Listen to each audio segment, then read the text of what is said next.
Les étalons se sont donc qualifiés ce soir pour la suite de la CAN Cameroun 2021. Un match suivi à Ouagadougou par de nombreux supporters qui se sont exprimés à l'issue de la rencontre. Propos recueillis par Gérard Sommet et Amadine Lalsaga. C'est un match nul, c'est vrai, mais nous on voit ça en victoire. Parce que apparemment on a 8e de finale et on rend grâce à Dieu et vraiment on remercie tous les joueurs. On est qualifié, vraiment il y a la fierté qui est là. Nous on est contents. On est tous fiers, vraiment. C'est qu'on a eu chaud. Vraiment, que les étalons aillent en finale, ce sont nos souhaits.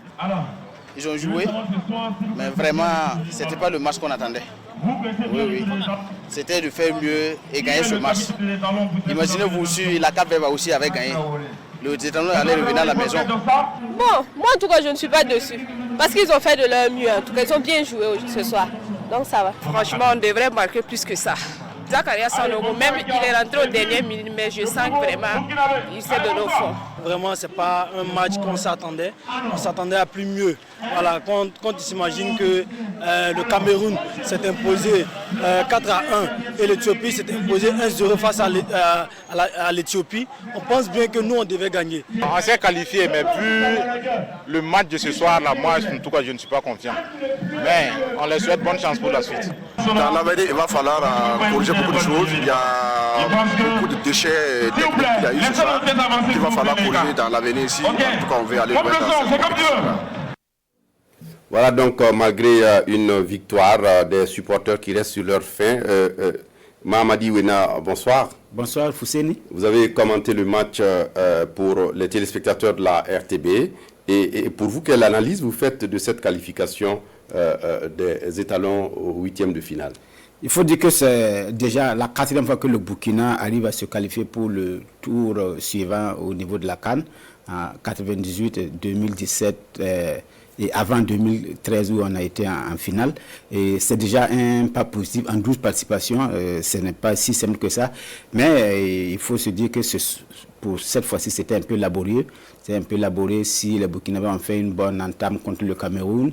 Et aussi contre le Cap-Vert, cette fois-ci, c'était difficile, même si on a réussi à marquer. Et les étalons étaient dominés par des antilopes qui ne voulaient pas retourner avec 0 point. Et on a vu qu'il a fallu sortir les tripes pour arracher cette qualification-là. Oui, le contenu, on l'a vu, n'est pas aussi inquiétant que ça pour une équipe qui s'est fixée comme objectif les demi-finales. Oui, si on prend les objectifs du Burkina, le contenu pour le moment laisse à désirer parce que quand vous voulez aller très loin dans la compétition, il faut avoir la maîtrise du jeu. C'est vrai qu'on peut se laisser dominer volontairement, ça se fait à des grandes équipes qui ne dominent pas, qui ne possèdent pas la balle, mais qui arrivent à maîtriser, c'est-à-dire qui savent à quel moment accélérer, à quel moment laisser l'adversaire venir, mais pour le moment, on sent qu'au niveau du Burkina, tout cela n'est pas huilé. Il faut se dire aussi qu'il y a beaucoup de jeunes qui sont novices et la CAN, c'est une compétition très difficile qui demande beaucoup d'expérience. Il y a quand même quelques expérimentés qui aident l'équipe, mais on voit toujours que les débuts de certains ne sont pas si aisés que cela, ce qui fait que l'équipe est toujours à la recherche de ces marques. Il y a des réglages toujours à faire et on se dit qu'il faut absolument hisser le niveau du jeu pour pouvoir atteindre au moins les objectifs fixés qui sont les demi-finales. Parce que déjà on sait que pratiquement à 90% qu'en 8e de finale on aura soit le Gabon, qu'on a battu en match de préparation 3-0, mais les matchs amicaux restent les matchs amicaux, ou le Ghana.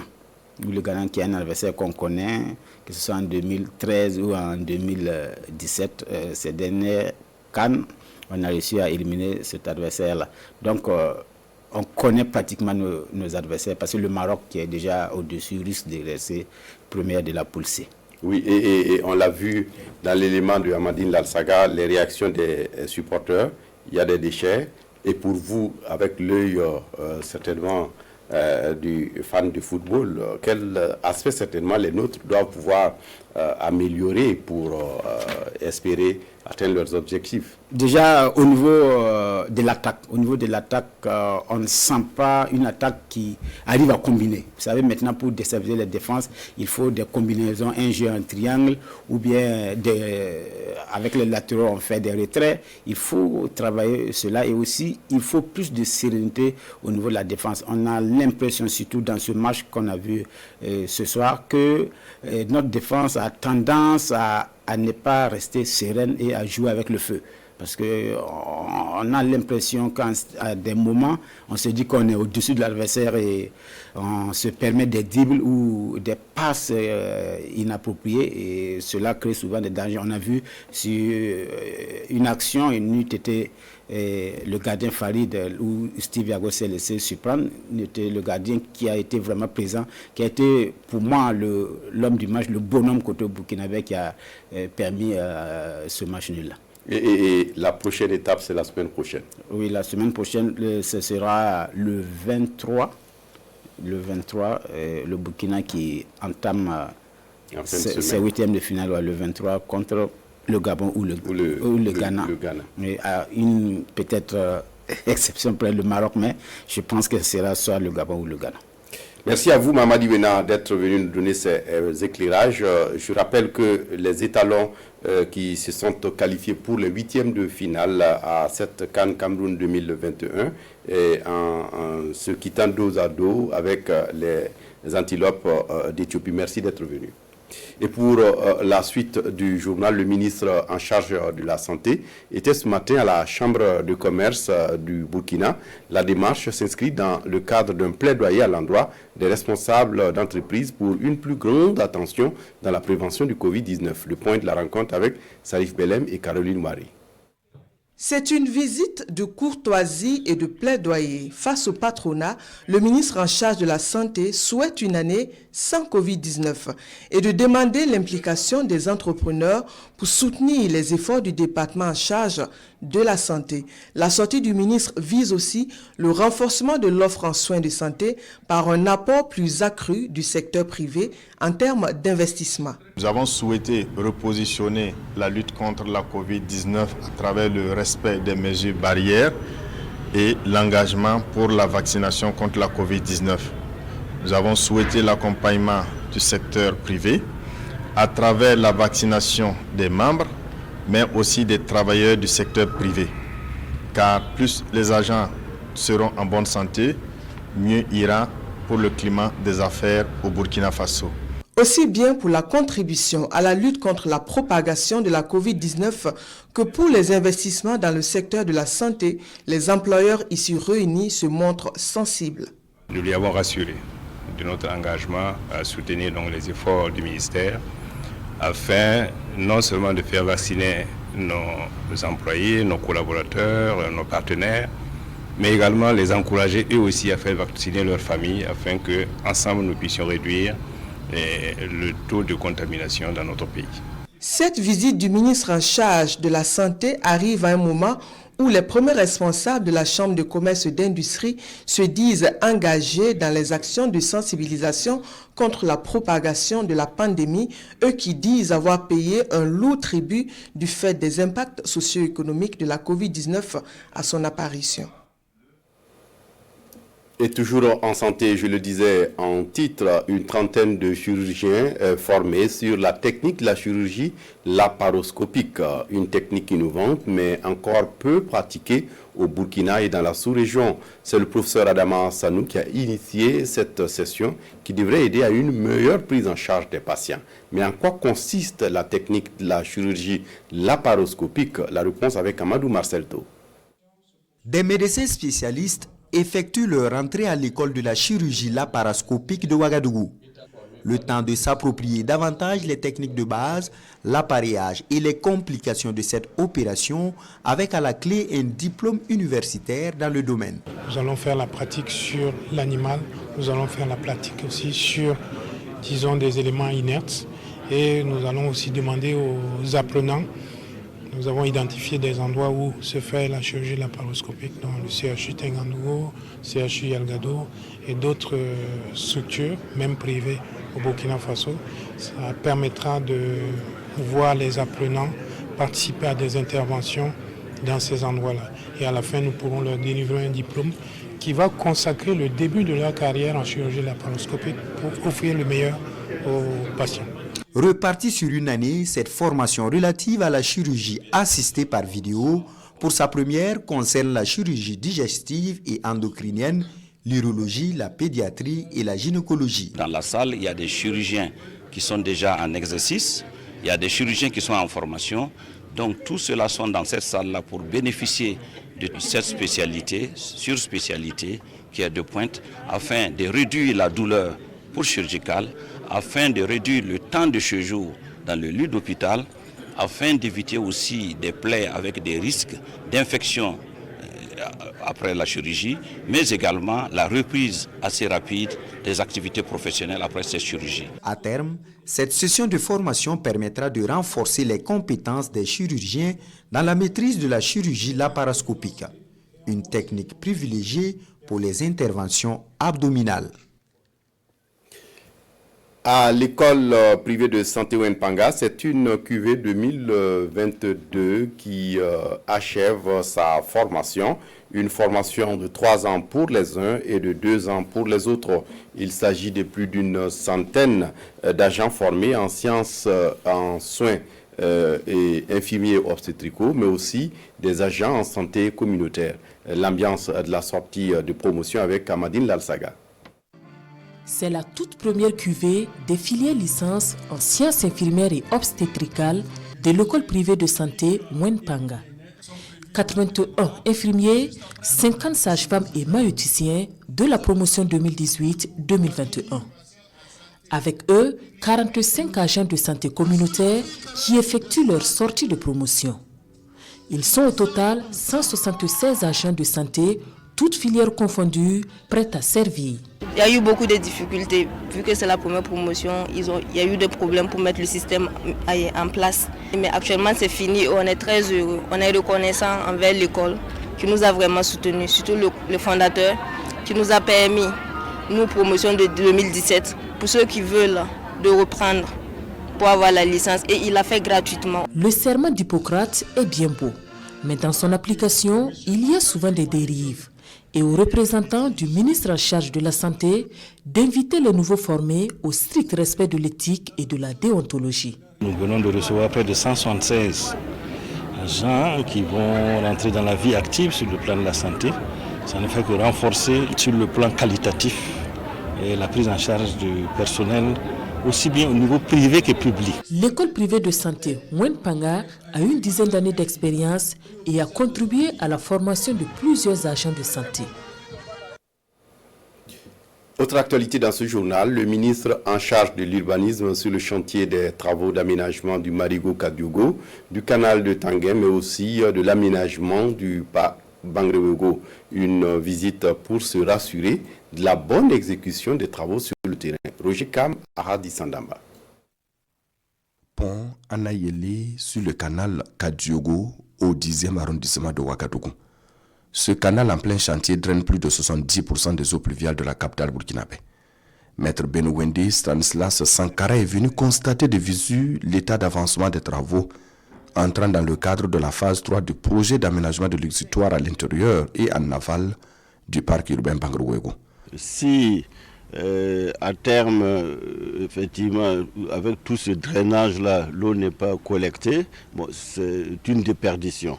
Il va falloir aussi tenir compte des accotements, les aménager, on peut les utiliser comme des aires cultivables pour les populations, faire des jardins, faire plusieurs espaces, ça peut être même des endroits donc d'aisance. Ça veut dire tout au long, ça peut être exploitable. Mais dans l'exécution, le projet est confronté à des difficultés à l'intérieur du parc urbain Bangrewego. Ici, il est prévu une canalisation de 80 mètres de large sur 2 km, soit 15 hectares à exploiter. Et cela représente environ 2% de l'impact global. Mais déjà, toucher même à la forêt de Bangrewego pose problème. Il faut discuter avec les techniciens, le comité scientifique et voir aussi la compensation parce que l'étude environnementale a été faite. Donc il y a des mécanismes qui permettent, même si En tout cas, on devrait faire le canal d'Ambangrero, que la forêt soit préservée, que tous les aspects scientifiques liés à l'espace et aux espèces protégées soient également respectés dans ce que nous allons faire. Long de plus de 6 km, ce canal va donc drainer les eaux jusqu'au fleuve Massili, situé à 15 km 400 d'ici. Il est également prévu des passerelles comme ici à Nyoko 2, ainsi que la construction d'une infirmerie à Bangrouego. L'objectif est d'en finir avec les inondations au 10e arrondissement, voie des autorités municipales de Ouagadougou. Le ministre de l'Urbanisme, également en charge de l'habitat, résolu à mettre de l'ordre dans le secteur immobilier au Burkina Faso. Dès sa prise de fonction, il a décidé de mesures conservatoires avec pour objectif de permettre à son département d'opérer des réformes nécessaires dans le cadre de cet assainissement. Une commission ad hoc a été mise en place pour analyser 400 demandes d'approbation de projets immobiliers en instance depuis quelque temps. La commission a rendu le rapport de son travail et ce 17 janvier, Maître Sankara était face aux journalistes pour un rapport et sur les 400 projets environ, une centaine sont jugés aptes à poursuivre la suite des procédures. Explication, Sébastien Zongo. Suspension de la délivrance de l'agrément sur la promotion immobilière depuis 2019, suspension aussi du traitement des demandes d'approbation des projets immobiliers, des mesures conservatoires prises pour permettre au ministère en charge du développement urbain d'opérer les réformes appropriées devant l'ampleur de l'accaparement des terres révélée par plusieurs rapports et commissions d'enquête. En attendant le passage à une nouvelle loi, un comité ad hoc a examiné 400 dossiers proposés par 92 promoteurs. Le comité a relevé 105 projets immobiliers qui sont recevables pour la suite du processus. 105 sur les 400. Du coup, ça donne 295 projets immobiliers qui ne respectent pas les dispositions des documents de planification urbaine et donc, à ce titre, des projets qui seront rejetés et qui ne pourront pas poursuivre la procédure d'approbation pour pouvoir être mis en œuvre. Donc, c'est des terres qui doivent être rétrocédées à une utilisation rurale. Et sur 30 000 hectares de terres concernées au plan national, 23 000 sont rejetés car non conformes aux procédures de planification urbaine. Si vous prenez seulement la commune de Samba, je pense que nous avons plus d'une quarantaine de promoteurs immobiliers qui opèrent dans la zone. Une quarantaine. Et il n'y a que 4 qui sont en règle, en jour vis-à-vis de la législation. Le reste, permettez-moi l'expression, ce sont des promoteurs immobiliers hors la loi, mais qui mobilisent plus de 4000 hectares. À la question de savoir comment inverser la tendance, ce n'est pas l'objet de la présente rencontre, répond le ministre, en ajoutant que pour l'essentiel, il faut protéger le citoyen. Le promoteur, il a acheté, il a mobilisé du terrain et il a vendu aux populations. Nous avons plusieurs cas comme ça, hein. Mais en fait, ces dossiers sont les dossiers du passif foncier. C'est le gros dossier du passif foncier que nous avons déjà introduit en Conseil des ministres et nous attendons effectivement qu'une décision soit prise. Parce que pour le gouvernement, il faut protéger les populations qui sont des victimes collatérales. Nous le disons haut et fort. Le ministère en charge du développement urbain compte prendre les dispositions pour rendre publique la liste des promoteurs et surtout des projets immobiliers en règle. La Fondation Belco a démarré ses activités le week-end dernier. Une fondation née de la volonté de jeunes Burkinabés d'honorer la mémoire d'Amadoune Tamboura. Face à la presse, les initiateurs de la fondation se sont expliqués. Estelle Assogwa. Amadoum Tamboura, plus connu sous le surnom Belko Barké, est l'homme que la fondation Belko Barké Beidari, la 3FB, rend hommage. Né vers 1929 et décédé le 20 janvier 2020, il fut instituteur pendant la période coloniale. Il a beaucoup œuvré à la promotion de l'éducation citoyenne d'alors. Véritable homme orchestre, il avait aussi de nombreuses cordes à son arc. Éducateur pédagogue, agriculteur, éleveur, linguiste, écrivain, homme politique, un parcours riche qui a motivé les initiateurs à mettre sur pied cette fondation qui, selon eux, va servir à perpétrer sa mémoire, les vertus et les principes de vie qu'il a enseignés. Lorsque vous parcourez sa vie, c'est essentiellement entre les branches éducation et les branches agriculture.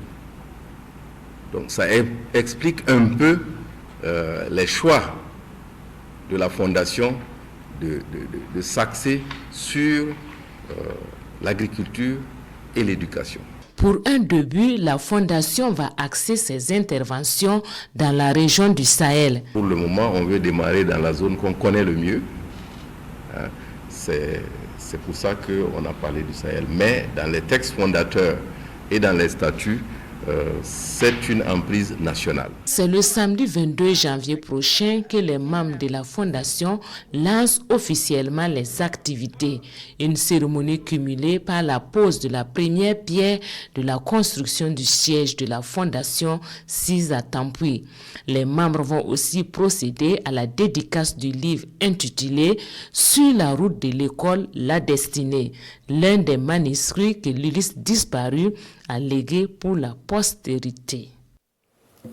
Et pour refermer cette édition au Mali, l'émotion est vive suite au décès de Ibrahim Boubacar Keïta, surnommé Ibeka. L'ancien chef de l'État est mort dimanche à l'âge de 76 ans à Bamako.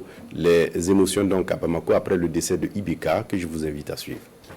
Depuis 9h ce matin, le quartier de Sébéni-Koro est en deuil. C'est ici que vivait l'ex-président déchu Ibrahim Boubacar Keïta. Depuis l'annonce de sa mort à 76 ans, les hommages se succèdent. Quand j'ai appris, ça m'a vraiment choqué et puis je ne croyais pas. Même à présent, j'ai le cœur chaud. C'est un monsieur qui a vraiment aimé le pays, qui a aimé le Mali. Il avait l'amour de ce pays, mais malheureusement incompris par d'autres. Le colonel Assimi Goïta, auteur de l'ultime putsch contre Ibeka, ne s'est pas encore exprimé. Sur Twitter, le ministre malien des Affaires étrangères, Abdoulaye Diop, lui a rendu hommage. Très attristé d'apprendre la disparition de l'ancien président, Ibrahim Boubacar Keïta. C'est avec une grande émotion que je m'incline devant sa mémoire. Ex-ministre de l'intégration africaine, Baber Gano est un historique du Rassemblement pour le Mali, le parti d'Ibeka. Aujourd'hui, il perd son mentor. Quand j'arrivais en politique en 2001, j'étais novice. Je n'avais aucune notion, aucune expérience de la politique malienne. Cet homme m'a pris à bras le corps. Et après moi, beaucoup d'autres. De son côté, l'opposition salue la figure de l'homme d'État. Ce qu'on retient de lui, c'est son attachement à la démocratie et aux faits partisans. Et ce qu'on retient de lui, c'est clair que c'est l'acceptation de l'autre avec ses différences. Selon ses proches, Ibeka était tombé malade après le coup d'État du 18 août 2020. Soigné dans un hôpital à Abu Dhabi, il se serait laissé mourir à son domicile. C'est tout pour ce journal. Merci de votre attention. Très bonne suite de programmes sur la RTB. Au revoir.